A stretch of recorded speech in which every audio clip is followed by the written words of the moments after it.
Ako po si Father Flavi L. Villanueva, SVD, isang pare religyoso misyonaryo ng Society of the Divine Word. Ako, hindi, Bianca. I never wanted, I never dreamt even, never in the wildest dreams ng aking, kahit na mga lalong higit mga kaibigan ko, no? Ang nais ko noon, tanda ko, ay yumaman, no?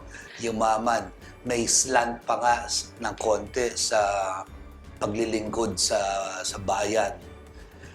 So, hindi pumasok, until I hit rock bottom ng 1995. Doon ako nakaisip na saan nga ba patungo o papunta ang aking buhay.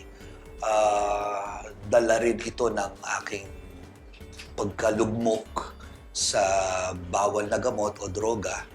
Kaya unti-unti, marahil naging isang proseso yung aking tinatawag na bokasyon. What was the turning point po?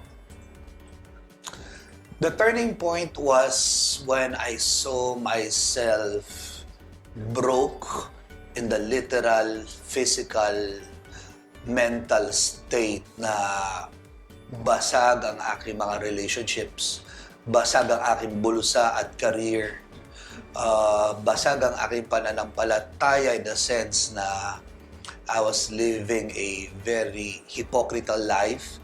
I was serving in church, but the other side was a life of debauchery. And then nakita ko na hindi pa huli. No? So, nagkulong ako sa isang lugar. Doon ako pwede ko sabihin na nag-cold turkey. Tinanong ng nanay ko if I needed a professional help. But sabi ko ay subukan ko munang mag-isa. I humbly thank the congregation for trusting me to be the mission secretary, but I felt more cold, alive, and meaning. I felt there's more meaning in being with this advocacy sa justice and peace and integrity of creation. So ngayon doon sa panahong yon doon natin sinimulan yung programang Arnold Janssen Kalinga Center. At ito ay programa para sa kapakanan ng mga homeless sa ating paligid.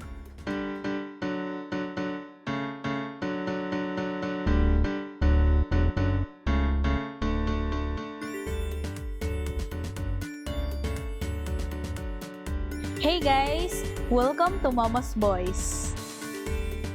In this program, we will meet priests from around the globe. We will discuss interesting features of their lives, from their humble beginnings, their calling, the churches, and more.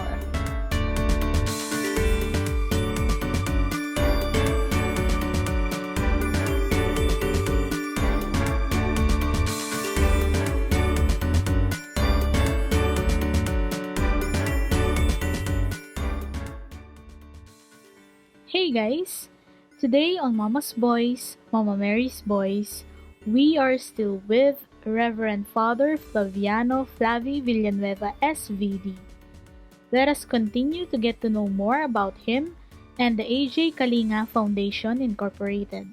To help us in this interview, we have with us Miss Bianca of the program Sensei.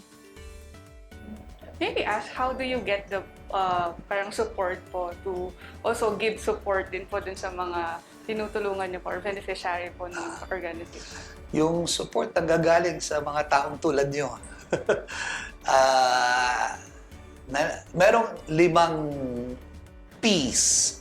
Ps na aking isinulat para ang isang tao, pamilya, organisasyon ay makiisa o makatulong o sumuporta sa mga programa natin sa foundation. And the 5 P's are as follows. Beginning with prayer, presence, products, pesos, and by promoting us.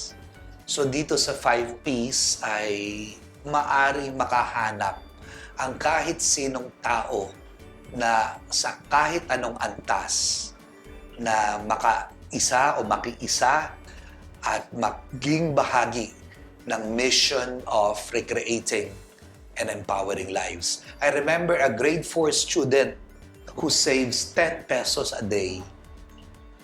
And that time, ang pakain natin ay nasa 65 pesos per person. Pero yung 65 na yon, 2 ulam, sinandoming na kanin, at ang paborito ng Pilipino ay, Adobo. bukod sa adobo, ay yung only rice. So pwede silang bumalik kahit na ilang beses na gusto nila, ngunit ang pakiusap at natutupad naman nila, malinis na plato pagkatapos, walang butil na tira. Yung iba nga, pati buto, dinadala para sa kanilang tuta. So, walang nasasayang. At this little boy, this boy at grade 4, saves 10 pesos every day, that is 50 pesos a week, and asks his mother to add 15 so that he would have that conscious responsibility na nakapagpakain siya ng isang homeless sa isang linggo. So walang pinipili, ano?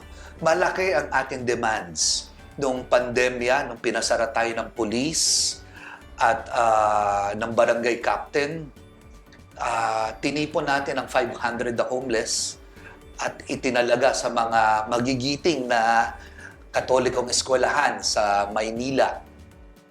At doon ay bukod sa mga 500, nagsimula rin tayo magpakain ng 1,000. No? Parang bigla ako napagod. Nagpakain tayo ng 1,000 araw-araw sa Kamaynilaan, ano? Sa Metro Manila noong mga unang araw ng pandemya. At ang kahanga-hanga doon ay yung mga volunteer nating homeless ang siyang nagluluto, nagpapak at nagdi-distribute. That is what that's part of the package of being part of the mission of Kalinga, particularly for the homeless. Dati sila yung pumipila, ngayon isinasabuhay na nila yung sinasabi nila sa pagkatapos sila kumain at maligo. Doon sa Station 7 sa Kalinga Center, meron tayong pinawiwika sa kanilang mission statement. At ito yung tinatawag na kinalinga ako sa Kalinga, kaya mangangalinga ako sa iba ng may galak. So hanggang sa ngayon, yun ang ginagawa ng mga homeless volunteers natin. Pagkatapos silang pumila, sila naman yung nagpapapila at nangangalinga. Parang pay it forward po. That's another way of putting it, yung pay it forward. Pero mas magarawari ko sa Tagalog. Kinalinga ako, kaya mangangalinga din ako sa iba na may galak. We will still be with Father Flavi after a few reminders. Stay tuned on Mama's Boys, Mama Mary's Boys.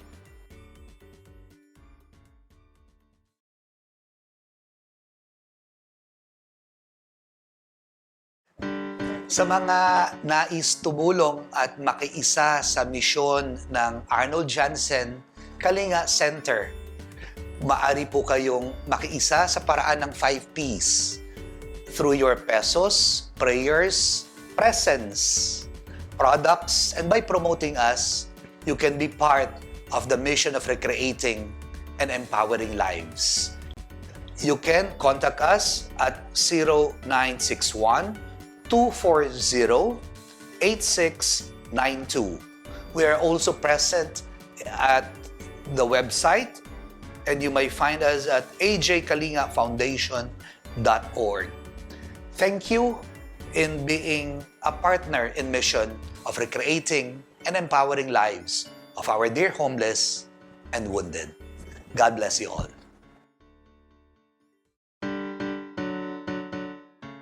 You are still tuned in to Mama's Boys, Mama Mary's Boys. Click that like, share, and subscribe button for more Mama's Boys videos. Also, be part of AJ Kalinga Foundation's missions. Visit their website at ajkalingafoundation.org. Back on our interview with Father Flavie. How about yung pong mga tao na gusto naman po na tumulong, like now na, for example po, they discover this institution or ito pong AJ Kalinga Foundation po. How they can help people or send help sa... Welcome po. Welcome po ang kahit anong uri ng tulong. Sabi nga natin, pwedeng produkto, nangangailangan kami ng bigas araw-araw. We consume at least 75 kilos a day. Karne would be around that number of kilos as well. Sabon, dahil meron tayong paligo, damit, nangangailangan din tayo. And financial help, I'm looking for 2 social workers, communication experts like you. Naghahanap kami para sa opisina. At yung presensya, yung mga hindi naman ganon kayaman ay maaring pumunta at mag-volunteer doon sa ating 7 stations na kung saan dumadaloy ng may sistema ang bawat homeless. They could be there to help facilitate each station. And another would be prayers for those elderly who cannot come. Ipanalangin niyo po ang aming kaligtasan, ang aming seguridad, ang aming patuloy na paghangad na tumulong sa pagpapanibagong buhay ng ating mga homeless at ganoon din ang mga sugatan nating balo at ulila. Father, you've been doing a lot of things to help people, and one of this thing na nangyari po sa inyo is you have been awarded po as a first Filipino priest or Filipino po na nanalo po ng Human Rights Tulip Award. How does it feel po or paano po ba nangyari to? Kala ko, tatanong mo, ako yung unang pare na may sedition case. Siguro bunga na rin doon sa pagkakaroon ko ng kaso na kinasuhan ako ng gobyernong nagdaan, ng Duterte administration, dahil marahil sa paninindigan sa katotohanan at pagtatanggol sa karapatang pantao ng mga inapi. No? Honestly, Bianca, just as I feel honored and humbled, I feel a bit melancholic or even may konting kalungkutan na nagkaroon ako ng ganitong award dahil sa larangan o usapin ng war on drugs. Ibig sabihin, merong kailangang paslangin, merong kailangang balutan ng masking tape, merong kailangang latagan ng cardboard, at merong mga libo-libong maulila para makilala na merong mga tao, hindi lang naman ako meron ding ilang magigiting na tumayo at yumakap sa mga ulila at mga balo, no? Yun yung aking pakiramdam, I'm both elated and gratified for the recognition, but I also feel a bit sad that this award has to be given because of such a very bloody reality that took place in our country for the past 6 years. But ultimately, I said when I was given the award that I am receiving this in behalf of the thousands of widows and orphans who gallantly, courageously stand up, wake up each morning to move on, to embrace the trauma, and to recreate and seek a more just, humane society.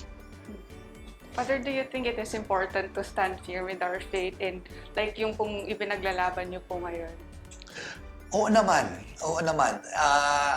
Yung sinabi mong stand by our faith, madami at nakakalungkot isipin, no? Sa ating kasalukuyang estado ng pananampalataya, no? I'll give you an example. Nung nagsimula ang gera kontra sa droga,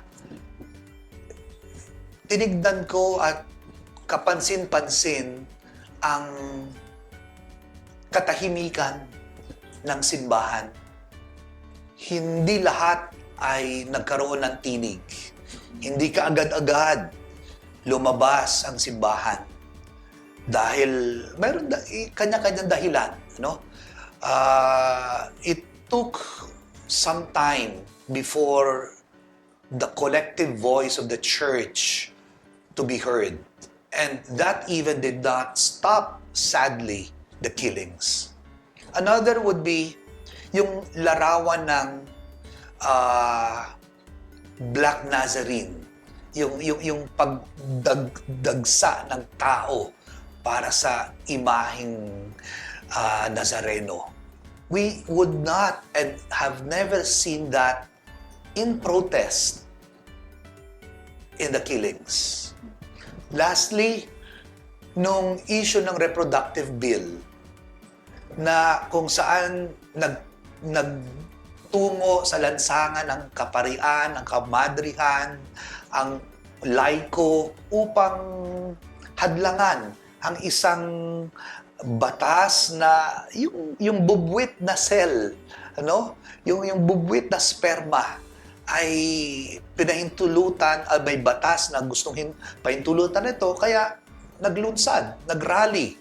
Pero nung yung sperma ay lumago, naging tao, nagkaisip, sabihin natin nagkamali, pero madami rin namang inosenteng pinasabog ang bungo at binutasan ng dibdib ng 16 na beses. Nasa saan yung simbahan? Di ba?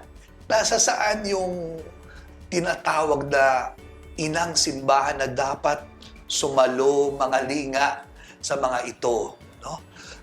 Madami natakot.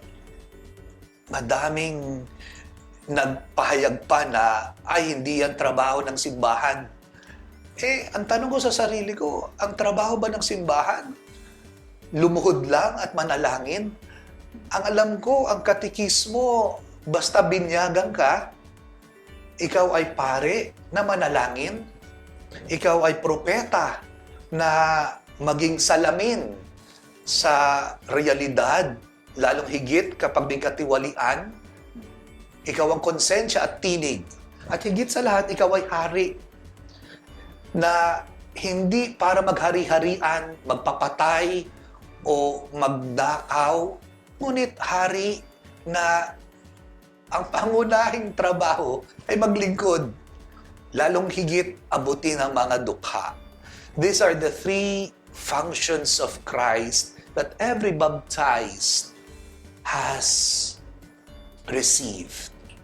Ngunit ang kapansin-pansin ay nakakalungkot, parang napako tayo doon sa pagiging pare, doon sa pagluhod, doon sa panalangin, doon sa pagdunobina, doon sa pagmimisa ng linggo. At nakalimutan natin yung ibang araw ng linggo. Minsan pinipikit natin, minsan naka-face mask, no? Tikom ang ating mga labi at dila upang magsalita dahil ito ba'y udyok ng takot, dahil ito ba'y udyok ng kamangmangan ng katekismo, pananampalataya, dahil ito ba ay dahil na sabihin nating trabaho ng gobyerno yan at hindi yan usaping simbahan. Yun yung aking iniiyak at pinagluluksaan ng matagal na panahon. Ngunit hindi naman tayo maaring malugmok lang sa ganon. Kaya siguro ganon na lang ang pagpupursige natin na makapagbahagi, magsalita, at higit sa lahat gumawa kung ano ang gagawin ni Kristo kung siya ay sa kasalukuyang nabubuhay sa panahon ngayon. Don't go away! Mama's Boys, Mama Mary's Boys will be right back, so stay tuned.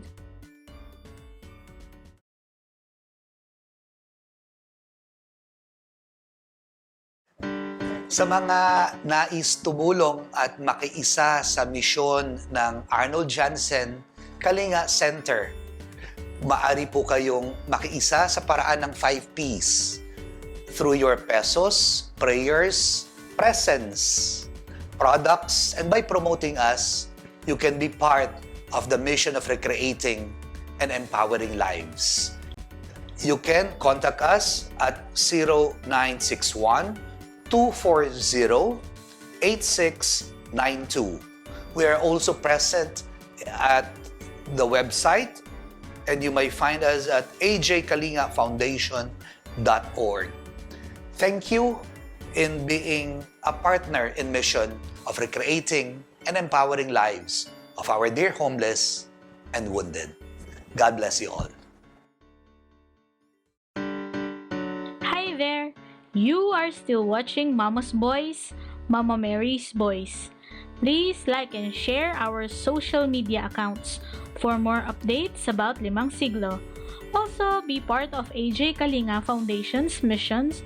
Visit their website at ajkalingafoundation.org. Back on our interview with Father Flavie.